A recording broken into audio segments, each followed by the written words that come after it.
I'm David Griffin, I'm here at Derbyshire County Cricket Club and it's the 9th of November 2017 and I'm here to talk to Bob Taylor. A warm welcome, Bob, and thanks for joining us as part of this heritage project. You're sitting alongside your own photograph, actually, one of Derbyshire's Wisden Cricketers of the Year, and without wanting to flatter you, you are one of Derbyshire's greats. You're the world record holder for wicket-keeping dismissals and 57 Test matches. You've been president of the club. You played for the club for over 2 decades. But in this particular interview, I'd like to take you back to a 3 or 4 year period, back in the late 70s, early 80s. And first of all, just to talk about the impact that a South African who came over from the age of 36 to be Derbyshire's captain. What was it like around that time being a Derbyshire? Because you were already a very, very well-established, experienced player. Yes, well, I think Eddie took over from me as captain, and I captained for about 2 years, roughly, and when I took the job on, it was on the condition it wasn't going to affect me as a person, my family life and so on, wasn't going to affect my playing, because as you know, wicket keeping is a crucial part of the team, and if it was going to cost us wickets and so on, then anyway, I took the job on, but it all got too much for me, and I got to the stage, and I'd been playing quite a few years then, where I wasn't enjoying playing the game. I wasn't looking forward to the day's cricket, and that was always keeping me going. So I resigned, and that's when Eddie Barlow took over, and in very capable hands.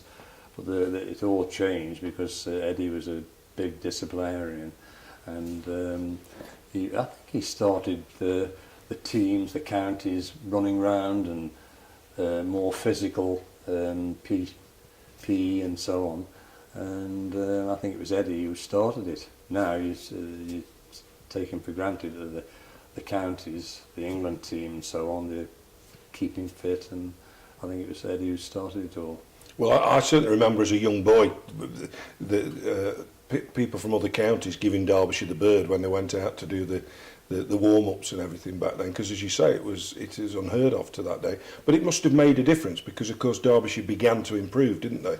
So presumably it made a difference. Yeah, they did, particularly in the fielding. But Eddie was a very experienced cricketer. But I always remember an occasion when it was a warm, balmy afternoon at Chesterfield. We were batting, Derbyshire were batting, and Eddie, our new captain, came suddenly from nowhere, said, "There's going to be a revolution in cricket." So we all looked at him and wondered what he was on about. And of course it all turned out that the Kerry Packer World Series cricket, he wouldn't tell us at that time. He said it'll all come out in the open soon. And of course that's when Kerry Packer started his World Series cricket, and basically the start of the big time one-day cricket internationals and so on. And that also, of course, coincided with your elevation to the Test side, because of course I wouldn't possibly expect you to describe or put yourself in a particular position as a wicket-keeper, but we can do that. And we always thought that you were the best keeper, but obviously Alan Knott was the incumbent at the time, but he went to World Series, and as a result you were then elevated into the Test. Well, that's right, yes. I mean, I basically resigned myself to playing a single Test, one of these. It was New Zealand, was it? In New Zealand, 1970-71, at the end of the Ashes series, Ray Illingworth's team. Yeah. And we went to New Zealand, and Alan Knott, England won 2-0, of course. I can't remember whether we regained the Ashes or retained them. But whichever way, England had played well, Alan Knott had played exceptionally well. So we got to New Zealand, first Test match, Christchurch, and I just waiting to be understudy, second to Alan Knott, and didn't expect what was going to come, but we had the team meeting before the start of the Test match, and Ray Illingworth said, we're going to give Knotty a rest, and Bob, you're playing. That was it. So I think it was Don Wilson said, well, Bob, he said, it'll be Taylor of Derbyshire in England, even if you don't play again. So it was ironical, really. And then, of course, 5-6 years later, you got another 56 caps. Yeah, Yeah, on top of that one. So going back to, we look at the Derbyshire side, you're obviously one of the most experienced players in it. We've got Barlow there. He brings over these two young overseas players, Peter Kirsten, John Wright, and there's a lot of young Derbyshire players, people like Bud Hill, Mike Hendrick, Jeff Miller, Colin Tunnicliffe, Borrington and co. And in 1978, you get to a Lord's final. You'd played in one, hadn't you, in 69? Yeah. We probably weren't quite ready for that one, but what do you remember of the 78 final? It was a good team we played, wasn't it, in Kent? I remember missing a catch. Yeah, I wasn't going to remind you about that. Well, it was a great occasion. All finals at Lords were great occasions. Just going back to when Eddie started and bringing South Africans over, if you remember, the Derbyshire second 11 Oh, absolutely. contained Peter LaRue, Kirsten, yeah.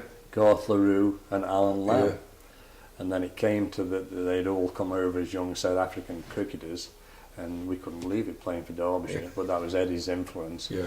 And inevitably it got to the stage where Derbyshire County Cricket Club had got to decide which of these three Yeah. players to have. They couldn't have all three. So we had Peter Kirsten, Alan Lamb of course went to Northants in England, Garth LaRue went to Sussex, but we thought we had a good deal, and Oh, absolutely. strangely I saw Peter Kirsten only a few years ago, and I said to him, I was in South Africa, and I said to him, you should have played for Derbyshire a lot longer. And it's the first time I've ever talked to him about it, and he said yes, he should have done. I can't remember whether he played 3 years or 5 in the end. 5, was it? 5. But he should have played longer. Yeah, I mean, Well, he'd have broken every record known to man, frankly, wouldn't he? He's Yeah. 6 double centuries in just 5 seasons. That's right. So we've got a pretty good side put together in 78 under Barlow. Eddie leaves, David Steele comes, the following year Barry Wood comes. And then we come to a year in 1981, which I don't know if you would describe it as your most memorable year, but you got a first class 100, we beat Yorkshire, you won the Ashes, which you always go down as Botham's Ashes, and of course for the first time for 45 years Derbyshire won a trophy. You know, back at the start of that year, was there any sense of what was to come? You were obviously in the England team. Was Derbyshire's side looking to winning a trophy? Was there a confidence within the camp? Oh yes, I mean, when you look back with including Peter Kirsten, South Africa, and John Wright, New Zealand, and then of course there was Kim Barnett, England, Barry Wood, England, Mike Hendrick, England, Jeff Miller, England, myself, England, Steely? and David Steele. So I was going to leave Steely to the last. He'll like that. An old school friend of mine. But no, we had a very experienced team, and it was good. We enjoyed it. I think you've got to go out onto the field. It's very basic, but you've got to go out onto the field thinking you're going to win every time. Otherwise, you've had it. I remember the 81 final was described as an unfashionable final beforehand at Derbyshire and Northampton. Of course, they delivered one of the great one-day finals of all time. That's What right. was happening when you were in the dressing room, Bob, on that sort of as the shadows were lengthening and Wright and Kirsten were putting that 100-odd partnership on, and then wickets started to fall? What were you a calming influence in the dressing room? Not really. Well, we did very well. I mean, obviously it was Peter Kirsten and John Wright's partnership that helped us to get in that position. But if you remember, just going back to the semi-final, it's the same situation. Absolutely. We're talking about now the NatWest Yep. Trophy, which was the first year that had taken over from the Gillette Cup, Yep. the long-established Gillette Cup. So we were the first winners. In the semi-final here at Derby against Essex, the situation, and Essex have got a very, very good one-day team full of internationals like ourselves, and it got to the situation where we needed one run off the last ball with the scores tied, but we'd lost less wickets. Yep. That was the competition rules. And I was the non-striker. Paul Newman was the batting facing, and Keith Fletcher had got all his Essex team around the bat. So I just said to Paul, wherever it goes, just run. And Norbert Phillips was the bowler. Always remember it. And Norbert came in, and Paul Newman tried to play it off, and I think it hit his right bat and bounced out onto the offside. And I went running down the wicket, and Norbert, and I thought I'd no chance here, because Norbert could pick the ball up and beat me to the wicket and knock the bails off. Anyway, to my utter amazement, as I'm running, and I can remember turning round, because I knew what Norbert was going to do with his reactions, and he turned round and threw it at the non-striker's end. And he could have run and beat me to the Well, we sat in the office and watched the footage the other day, and no one could believe he could have almost reached out and taken the bails off, but that's right, chose to throw, as you say. It was. I saw Brian Hardy at the non-striker's end, waiting for the ball when he saw that Norbert was going to throw it to his end, and Norbert threw it. It went miles over Brian Hardy's head, and Keith Fletcher was tearing his hair out. Anyway, we won, and the situation was the same at Lord's. And pitch invasions, we had pitch invasions in those days, didn't we? You could actually run on the field. I always remember a lot of people's recollection of the last ball at Lord's was that they didn't know that Derbyshire had won, because everyone ran on, and Northants and Derbyshire fans were all saying to each other who's won. Presumably you could tell from your elevated position that Derbyshire... Well, yes, we knew the situation. Again, I think it was Jeff Miller and Colin Tunnicliffe were batting, and I think Colin Tunnicliffe faced. That's right, yeah. So Jeff Miller had obviously told Colin, wherever it goes, just run. Anyway, Jeff Cook, who I think was the captain of Northants then, was just half a yard too deep at back pad on the leg side, and I think he still has nightmares to this day because Jeff Miller ran through and dived and beat him to the wicket, and again the scores were level and we'd lost less wickets and we won the game. So what did it mean to you, Bob, after, because you'd been on the staff 2 decades, from just a little young lad coming over from having Bignell End, was it, in staffs, and you've played all these years, you've been through all the highs and lows, bottom of the championship, the improvements, seeing good players come, seeing players go, and then suddenly you towards the twilight years of your career, you win a Lord's final. What did it mean to you? It's terrific. I mean, as I say, we had a very good side, and just to win a trophy and be top of the shop, it was terrific. As you say, we hadn't had a great deal of success over the years, and I just enjoyed it. We enjoyed it on the Saturday night. And of course, you had a game to play the following day, didn't you? I don't remember. Yeah. Well, it's funny. I don't think any of the players. Yeah, there was a game at Hove the following day in the Sunday League. Yeah. And as Bud Hill said to me once, he said we were 1 run away from it being an awful weekend because we lost on the Sunday. That's right. Yeah. So that's just one part of 1981, because of course the other part was your role in England winning the Ashes. So going into that series, what was the expectation that England would do? Because there was all this problem at the start with both of them losing the captaincy, etc. Well, the situation was that, as you know, during the winter, England went to the West Indies under Ian Botham's captaincy. Unfortunately for me, from a personal point of view, I got left out. And towards the end of my international career, I got picked and dropped, a few times, because my batting, or lack of batting, I suppose, really. So I was very disappointed that I got left out. But David Bairstow and Roger Tolchard, Paul Downton were the 2 wicket keepers going to the West Indies. England lost 5-0. So they came back to England to face the Australians in an Ashes series, and I'm playing for Derbyshire. I think it was against Glamorgan, and I think all cricketers watch highlights of test matches. England are playing Australia at Trent Bridge, and I think Paul Downton, who was the wicketkeeper, missed a couple of catches, important catches. And the press boys are then, after the test match, and England lost and they were 1-0 down, which is a bad start. All the press boys are writing, bring back Taylor, and so on. And I think I'd been playing for 20 years then. I'd been on quite a few tours, a lot of experience.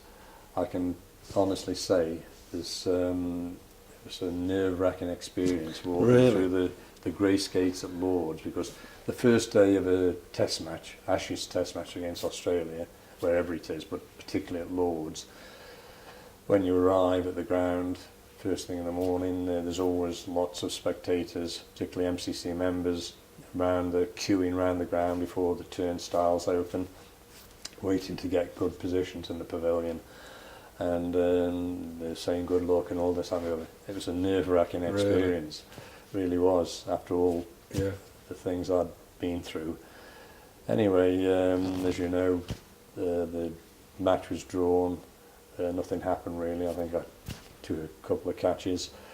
Ian Botham resigned through pressure from the press and so on, and then we went up to, the match was drawn, so we're still 1-0 down, and we went on to Headingley and Edgbaston and won both the test matches, and 2-1 up, and then I got dropped again. Yeah, the Headingley test is probably arguably one of the most discussed and talked about test matches of all time.